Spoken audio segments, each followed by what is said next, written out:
नमस्कार दोस्तों, मैं हूं भारती पाटनी। स्वागत है आपका मेरे चैनल तकदीर ग्रहों से में। तो दोस्तों, आज मैं आप लोगों को जन्म पत्रिका में प्रेम विवाह को किस तरीके से देखा जाता है ये बताने वाली हूं। तो आइए जानते हैं किसी भी जन्म पत्रिका में प्रेम विवाह को कैसे देखा जाता है। तो प्रेम का भाव कौन सा है? ये पंचम भाव। ये भाव है आपके विद्या का, बुद्धि का, ज्ञान का और संतान का भी भाव है, लेकिन ये प्रेम का भी भाव है। तो इसी से विचार किया जाता है कि किसी भी जातक का प्रेम विवाह होगा कि नहीं। प्रेम तो होता ही है, सभी का होता है, लेकिन उसकी परिणति क्या विवाह तक पहुंच पाएगी? तो इसी को आज मैं आपको बताने वाली हूँ। तो प्रेम विवाह को देखने के लिए सबसे पहले हम पंचम भाव को देखेंगे, लग्न को देखेंगे और दो ग्रह शुक्र और मंगल, दो ग्रह शुक्र और चंद्रमा की स्थिति को भी देखेंगे कि शुक्र और चंद्रमा की स्थिति जन्म पत्रिका में किस तरीके से बन रही है। क्योंकि शुक्र कहाँ है? शुक्र जहाँ भोग है, चंद्रमा मन है।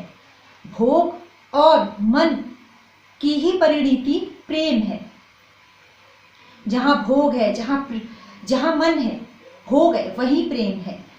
तो आप जानिए कि किसी भी जातक का प्रेम विवाह में बदल पाएगा या नहीं बदल पाएगा।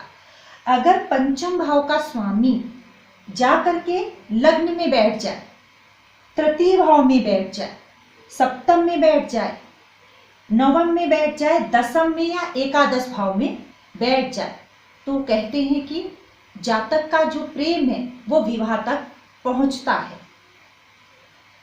इसी के विपरीत अगर जन्म पत्रिका में शुक्र व मंगल का योग किसी भी भाव में दिख रहा हो, शुक्र और मंगल का योग किसी भी भाव में दिख रहा हो, तो क्या होगा? शुक्र और मंगल के योग से ऊर्जा शक्ति ज्यादा हो जाएगी। उससे क्या होगा? एक से अधिक प्रेम संबंध बनेंगी। जातक धोखा खाएगा या धोखा देगा, संशय की स्थिति होगी, प्रेम में विवेक नहीं होगा, वासना ज्यादा होगी। इसी तरीके से अगर शुक्र की युति सूर्य के साथ हो जाए तो भी यही स्थिति देखने को मिलेगी, क्योंकि ऊर्जा शक्ति ज्यादा होगी, एक से ज्यादा प्रेम संबंध होगी। जातक एक जगह स्थिर नहीं रह पाएगा और जातक का प्रेम विवाह तक नहीं पहुंच पाएगा, क्योंकि वहां पर विवेक नहीं है, संशय है, धोखा है। धोखा या मिलेगा या वो धोखा देगा। इसी तरीके से जन्म पत्रिका में पंचम भाव में अगर पाप ग्रहों की दृष्टि पड़ जाए, जैसे शनि की दृष्टि पड़ जाए, राहु की दृष्टि पड़ जाए, केतु की दृष्टि पड़ जाए, सूर्य की दृष्टि पड़ जाए, तो ये क्या है? विच्छेदात्मक ग्रह हैं।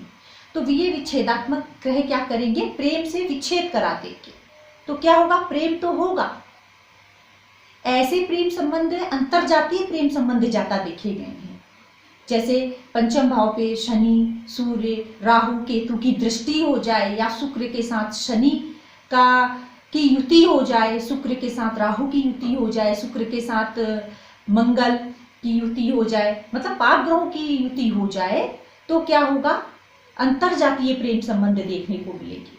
और अगर ये अंश वाइज भी अच्छे नहीं है तो जो प्रेम होगा वो विवाह तक नहीं जा पाएगा।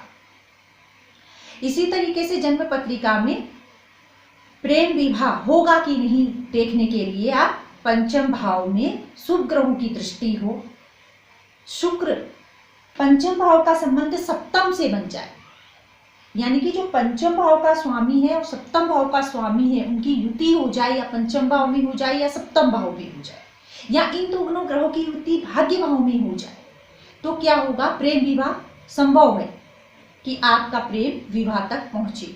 अगर पंचम भाव का स्वामी और एकादश भाव के स्वामी की भी युति हो जाए, या पंचम भाव का स्वामी और सप्तम भाव का स्वामी एकादश भाव में जाके बैठ जाए, पंचम भाव का स्वामी और सप्तम भाव का स्वामी तृतीय भाव में जाकर के बैठ जाए, पंचम भाव का स्वामी और सप्तम भाव का स्वामी दसम भाव में जाके बैठ जाए, तो भी आपका विवाह मतलब प्रेम विवाह आपका संभव होगा। और अगर आपकी जन्म पत्रिका में शुक्र और शनि की युति देखी जा रही है, आप मान लीजिए कि शुक्र आपका पंचम भाव का स्वामी हो गया और शनि आपका सप्तम भाव का स्वामी हो गया, इन दोनों की युति हो गई, तो भी क्या होगा, प्रेम में संशय होगा, धोखा होगा। अंतरजातीय प्रेम संबंध बनेंगे लेकिन वो विवाह तक नहीं पहुंच पाएंगे। और शुक्र और मंगल में भी यही होगा, संशय होगा, धोखा होगा, जो आपका प्रेम है वो विवाह तक नहीं पहुंच पाएगा। लेकिन अगर आपकी शुक्र और बृहस्पति की युति बन जाए तो क्या होगा, प्रेम में वासना नहीं होगी, विवेक होगा और आपका विवाह जो होगा प्रेम विवाह हो पाएगा।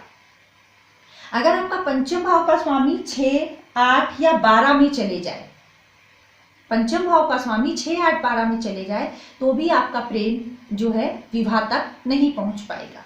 तो कई सूत्र है, कई स्थितियां हैं कि पंचम भाव का स्वामी अगर लग्न में चला जाए, सप्तम में चला जाए, भाग्य भाव में चला जाए और दशम में चला जाए, एकादश में चला जाए, तृतीय में चला जाए तो प्रेम विवाह आपका संभव है। लेकिन अगर पंचम भाव का स्वामी आपका 6, 8, 12 में चला जाए, पाप ग्रहों से दृष्ट हो जाए तो प्रेम विवाह, प्रेम तो होगा लेकिन उसकी परिणति विवाह तक नहीं जा पाएगी। तो दर्शकों, आज मैंने आपको बताया कि जन्म पत्रिका में प्रेम विवाह को किस तरीके से देखा जाता है। आशा करती हूँ कि आपको मेरा ये वीडियो पसंद आया होगा। अगर आपको मेरा वीडियो पसंद आया होगा तो शेयर कर दीजिएगा, सब्सक्राइब कर दीजिएगा और लाइक का एक बटन दबा दीजिएगा। मिलती हूँ मैं आपसे अपने नेक्स्ट वीडियो के साथ। नमस्कार।